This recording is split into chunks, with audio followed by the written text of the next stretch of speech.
Okay, so for the past 2 years, I actually had the ability to travel the world for free, but it was on standby. So I've developed a high resilience in the time of crisis, and I've always been alone when crises have occurred. So one afternoon, I was waiting for a standby flight at the Philly airport to the JFK airport where I would connect for a flight to Venice. I only had 3 days to take this trip, and I was gung-ho all about it. Then I found out that the flight is oversold, and I realized there are no more flights leaving from the airport that day. And the only thing I can do at this point is somehow find my way to the JFK airport in 4 hours without taking a plane. So I don't sweat it because I've been in situations like this before. I go and buy a burrito, I meander back into Philadelphia, try the megabus. Apparently everyone knows that on megabus you have a less likely chance to contract a disease or witness a brutal crime, so everyone's on megabus. So I'm like, dude, there are no seats for me. So I have to go to Chinatown.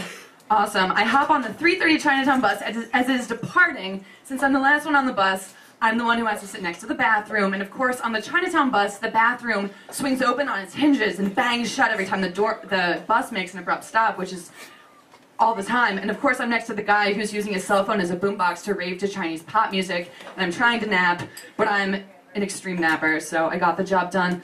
I awake 2 hours later. I see that there are buildings outside. It appears that the bus has stopped. I awake to the slam of the door and the stench of the slam of the door in my face. And I see that there's a 1 train outside, and the bus is double parked. And if you've never ridden Chinatown bus before, the bus likes to stop at random places in downtown Manhattan to confound people who have never ridden it. So you try to get off and then bang on the door as the bus is departing again.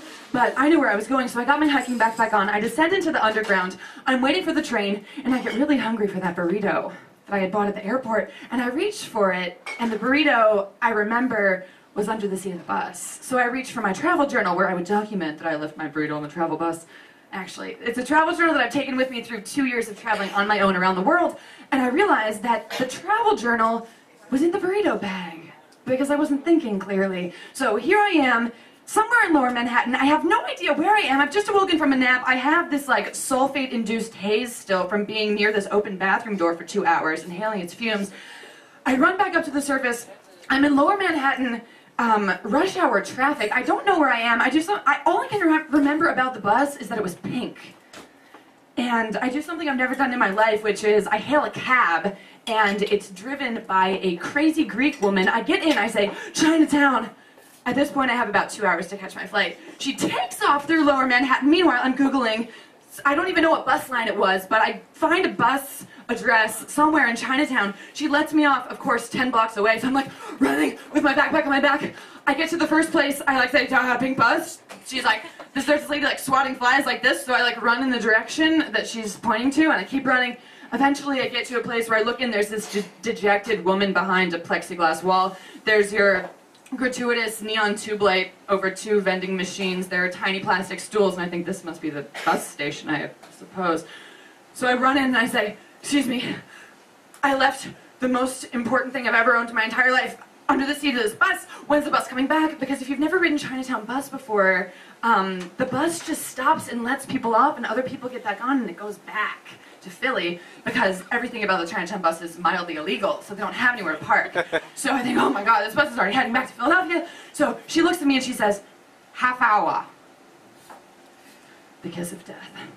So I go and I sit in a tiny plastic chair next to another Chinese bathroom with a broken door that hipsters are going and peeing in, because apparently on Yelp it was probably a good place to use a unisex bathroom without paying in Lower Manhattan. So there's like all these hipsters with their fixies making me watch their fixies while they pee.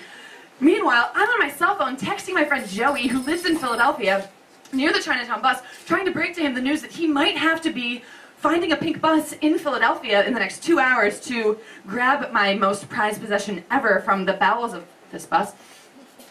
Anyway, I wait. Half hour passes, 45 minutes, I go back up to her, she looks at me, I don't even say a word, she looks at me and says, half hour. So I sit on my little stool, and I try to exercise patience, and eventually a guy comes behind the plexiglass who appears like he may speak English, although he's Chinese, and I explain my situation to him. He looks at me and says, why, that bus will be returning in a half hour. It's been about an hour and a half. So, I sit. Eventually, he waves to me, he says, the bus is coming. This means that I'm about to run across 8 lanes of traffic. There is a mass exodus of people who are trying to get on this Philly bus that just has to pull up at the corner because there is no bus stop. right? So I'm like running ahead of the pack. I can't even see the bus. Finally, the bus turns the corner and it's pink, and I'm like, yes, it's a pink bus. So the bus pulls up. I jump on the bus. It's almost sunset.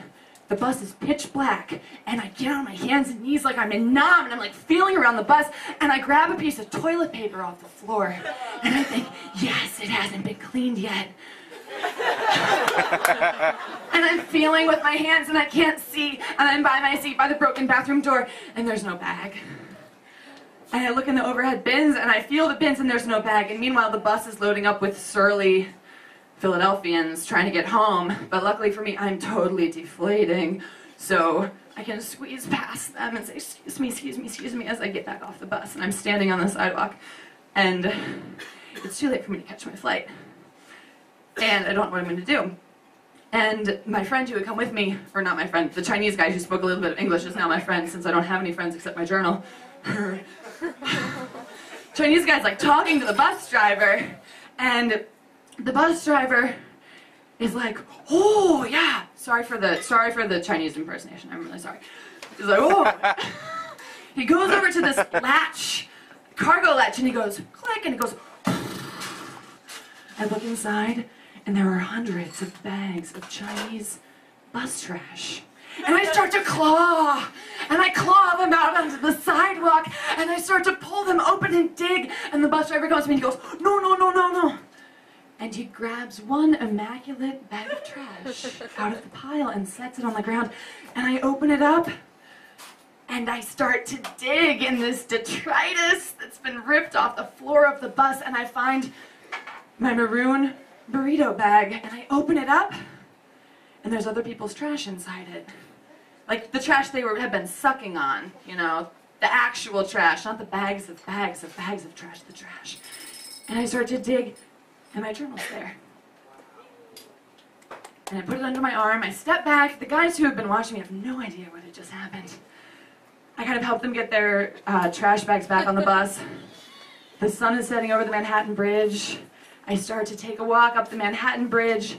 I sit down, I watch the planes departing from JFK, and I begin to write in my journal. And that's the end of the story.